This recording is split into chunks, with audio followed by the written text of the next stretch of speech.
This is how you share your games on PS4.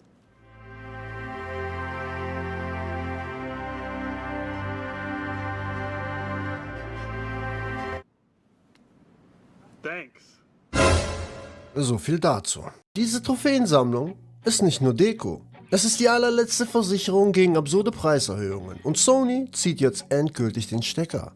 Willkommen in einer Zukunft, in der ihr absolut gar nichts mehr besitzt. Ohne CDs als Preisanker im Einzelhandel hat Sony bald das völlige Monopol und diktiert im PlayStation Store die Preise exakt so, wie es ihnen passt. PC-Spieler haben diese Macht schon vor Jahren kampflos an Steam abgegeben und genau diese totale Kontrolle holt sich Sony jetzt auch auf die Konsole.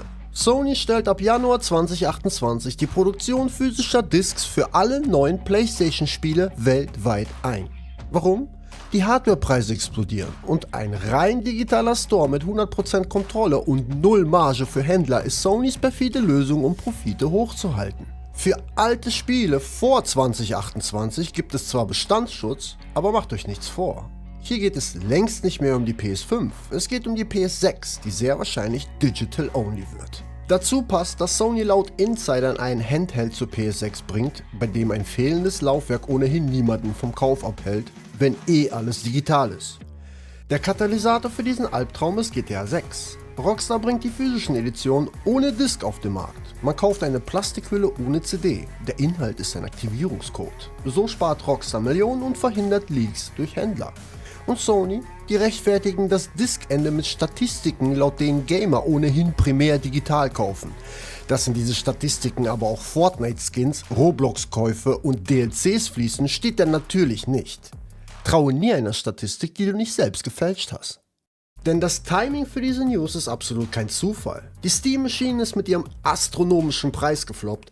Xbox erhöht Preise und schließt gnadenlos Studios. Ich denke, Sony hofft einfach, dass ihre eigene No-Disc-News und die Altersverifikation im Rauschen der schlechten Branchen-News untergeht. Die Entscheidung kam so kurzfristig, dass selbst Entwickler in Sonys eigenen Studios es am selben Tag erfuhren wie wir alle. Und als wäre das nicht zynisch genug, am exakt selben Tag verkündet Sony die endgültige Schließung der PS3 und PS Vita Stores. Das lässt nur einen Schluss zu. Rückwärtskompatibilität für alles vor der PS4 wird auf der PS6 nicht gegeben sein. Das beweist schonungslos, ihr besitzt eure digitalen Spiele nicht. Erst kürzlich hat Sony legal gekaufte Studio-Kanalfilme wegen abgelaufener Lizenzen einfach ersatzlos aus den Bibliotheken der User gelöscht.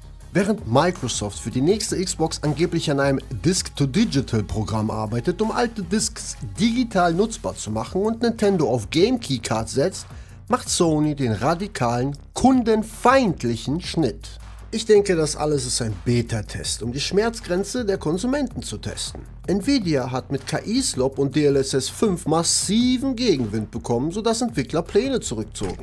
AMD-User haben so lange gemeckert, bis FSR 4 auch auf 7000er Karten kam. Das beweist, Gamer können kriegen, was sie wollen, wenn sie nur laut genug aufschreien. Außerdem formiert sich Widerstand.